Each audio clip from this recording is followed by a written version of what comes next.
Good evening, everyone. My name's Rob Dean. I'm project manager at South Cambs, looking after the Sports Pavilion. I hope most of you have seen or been able to view the information that was on the website, but if not, I'm obviously going to take you through it now. If you bear with me. So in starting the design process, our architects, Saunders Boston, had to take into the requirements of the building, but also make sure it fitted in with the context of the surrounds, i.e. we've got low-rise residential housing and the natural spaces of the Kingfisher Pond, the allotments, and then obviously the sports pitches, that some of which are obviously now in place. We've also had to incorporate the car parking area and around that as a priority, as well as the pedestrian and bicycle access.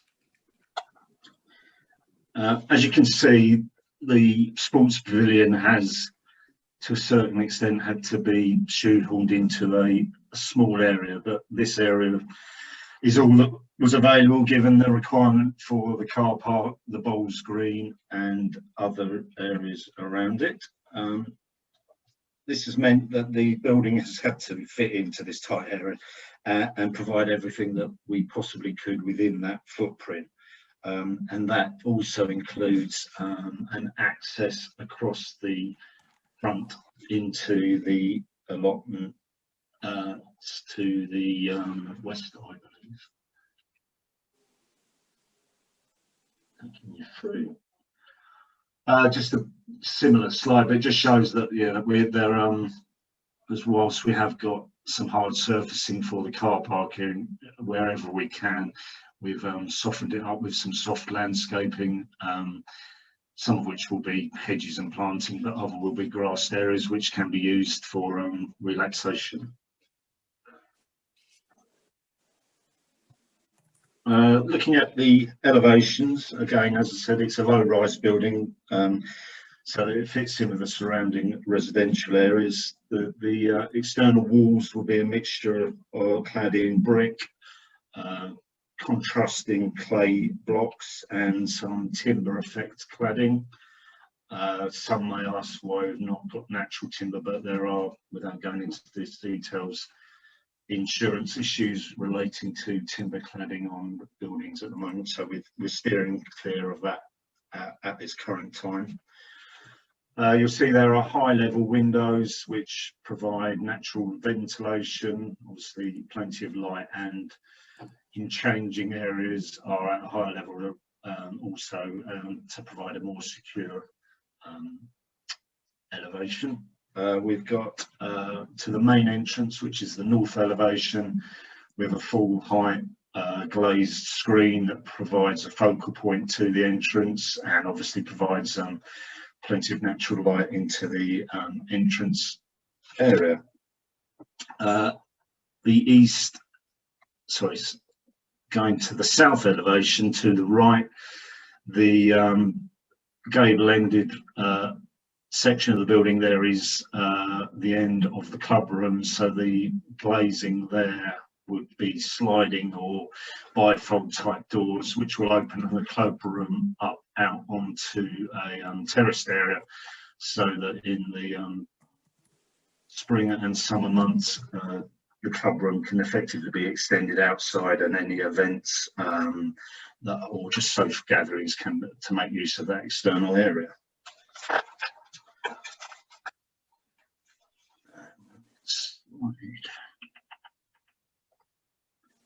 Inside the building, we have obviously everything that is required for a sports pavilion, providing service to people who are playing sport. There are 6 changing areas, as you can notice, noted in green. These are all en suite with showers and toilets, so they can be used. We can segregate male and female changing areas. They're sized to suit the guidance from the various sports bodies, mainly Sports England, I believe. We have now pressed the wrong button. Apologies for that. We have now got 3 officials changing rooms. We did have 2, but I think following consultation internally, it was felt that we would need the 3 changing rooms for officials to support the amount of sports that may, or matches that may be going on. There is separate male and female toilets, which are currently configured for internal use only. That may be reviewed. We've got a changing places space, which is a new requirement coming through, which is basically provides a large area for use by those that need assisted or need assistance in changing or using the toilet, etc. Coming through the main glazed entrance at the top, we've got the area immediately to the left, which is an office stroke reception, which can be used for obviously managing the premises and taking bookings, etc. Moving down through the building, there is some storage space internally. I think there is a note on there about possible additional storage in the future, and it is envisaged there will be some external storage for things like lawnmowers, etc., that may be required. The kitchen, there's a kitchen and a separate servery, which obviously with the servery that opens out into the club room, which is envisaged as being used for both social events and sporting activity that will be possible in that area. The club room is of a size that it would allow for a badminton court, and with a ceiling that is effectively vaulted or high level ceiling, it does allow for a reasonable level of badminton. Obviously table tennis would be fine. Outside of the club room, as again I mentioned earlier, there will be a terraced area which will can be used for social activities when the weather allows.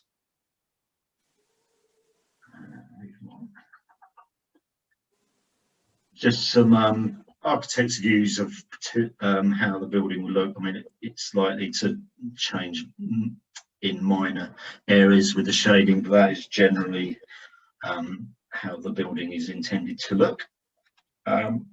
You know, in concluding, the design of the building, I think, is good and it delivers everything we can. There have been constraints in terms of the size of area of the land that we've been provided with, and as always, there is a budget that we have to work with. We continue to work with that budget, and with value engineering and other areas, we are looking to build on the adding wherever we can to the building, but we are fixed by the footprint. We are incorporating green and sustainable-ish items, such as there's probably likely to be photovoltaic panels on the roof. Heating will be by air source heat pumps, and wherever else we can incorporate those sort of specification items, we will. Currently we are at a stage where the building has had comment from the planning officers, which have been positive. There's some minor items that I think we need to address, but you know, we're looking forward to making a planning application as soon as we can, but are mindful that we need to take some questions and comments and make sure we have everything covered. I think that is the end of my presentation. Thank you.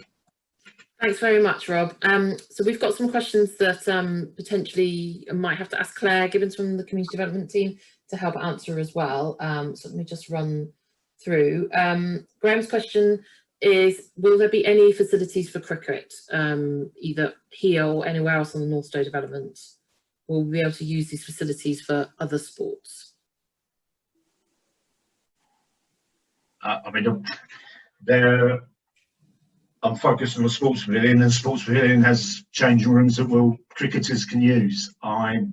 Without immediately looking at plans that I'm open, I can come in there. There should be a cricket square on phase 2, which will be served by the Eastern Sports Hub. So that cricket square will have, I believe, artificial turf and 8 wickets. So there will be facility for cricket, but not alongside and part of the Western sports pitches that will be served by this particular sports pavilion. Thanks, Claire. Question from Jane. Do we know yet what will feature on the large green space down from the sports pavilion in front of the David Wilson Homes plots, and when? On our plans, it just had 3 or 4 pitches as placeholders, but it wasn't sure what they would be.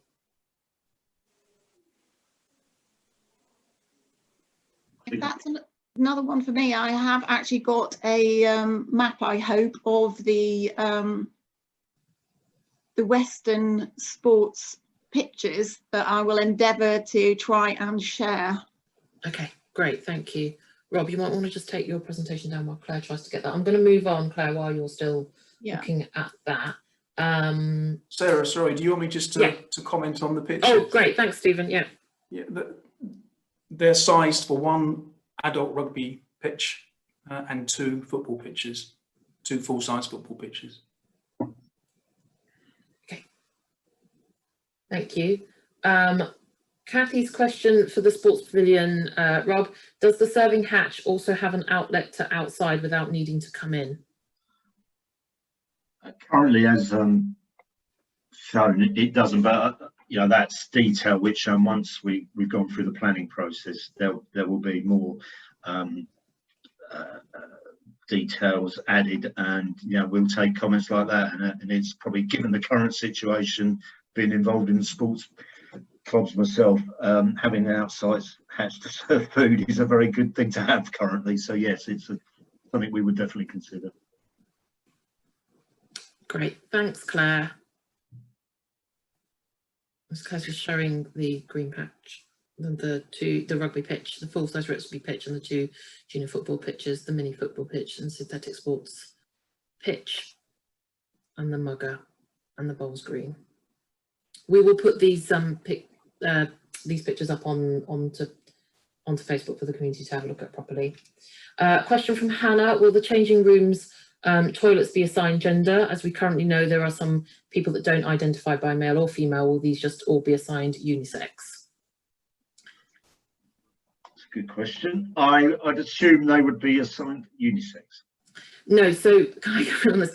So we did discuss this actually discuss this internally.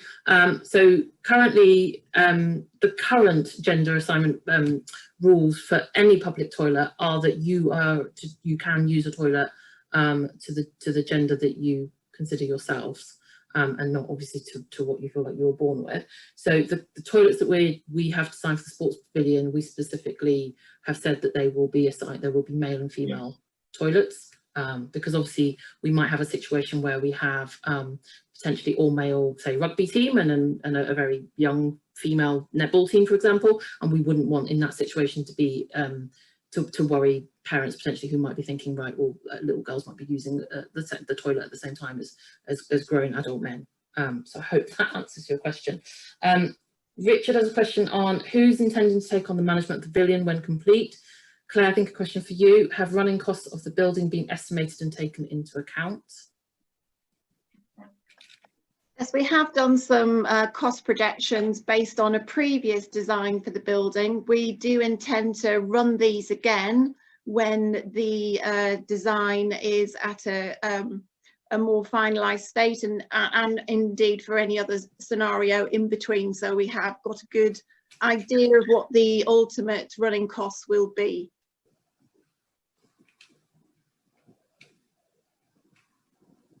Thank you.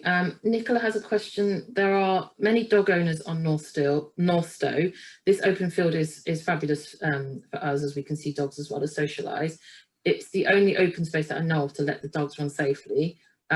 So is there a way to, is there an alternative space for dogs? Again, if I can come in here, I believe that we're going to learn more about the imminent opening up of the water park. I would suggest that this would be a fine alternative for dog walking the sports pitches are not designed for exercising of dogs. They are there to fulfil the sports needs for Northstowe. Thank you.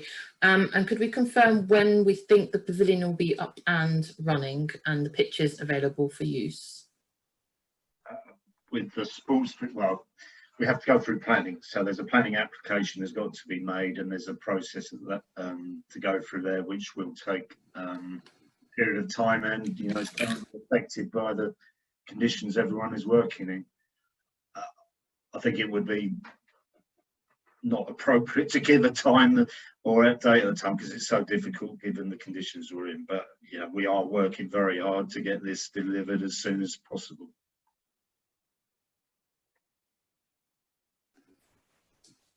Thank you. Question from the sustainability team. We're very disappointed at the approach that seems to be taken in terms of sustainability on the building, as this represents a short-term view. Can you detail which elements, e.g. PV panels, that might be used, and whether these might be not included due to budget constraints, and whether it might be possible to retrofit these features into building should additional funding be sourced? Well, I think I did say we are considering using PV panels, air source heat pumps, and other matters. We're at a pre-planning stage, and there is a lot of work to be done once we get planning and getting it on site and developing the design. Clearly, there is a focus to get as many sustainable items into the scheme, but we have a budget, and we have to work to that budget, which does mean we can't have everything we want. Okay, question from Lorna. Is there information available about the actual height and length of the building?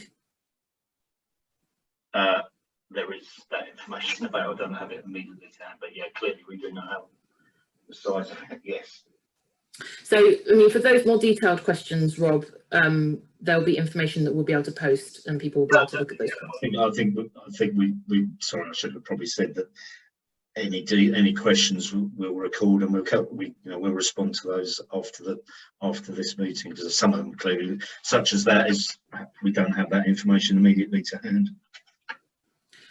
Thank you. Yeah, we'll make sure we'll post up further information for the community to look at the plans in detail, obviously. Robin's question: what considerations are there for car park security to prevent antisocial behaviour?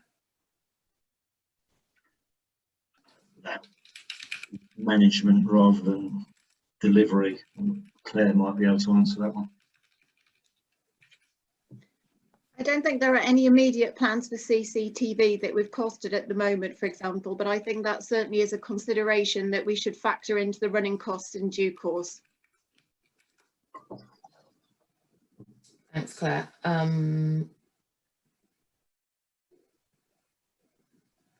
I think there's some additional, there are a few more questions. I think we're going to try and pick some of those up within the Facebook community group, because I don't think we necessarily need the speakers on here to speak, and I'm just conscious that it's now 8 o'clock and we've still got very many more items on the agenda. So if it's okay with everybody, we're going to wrap this one up and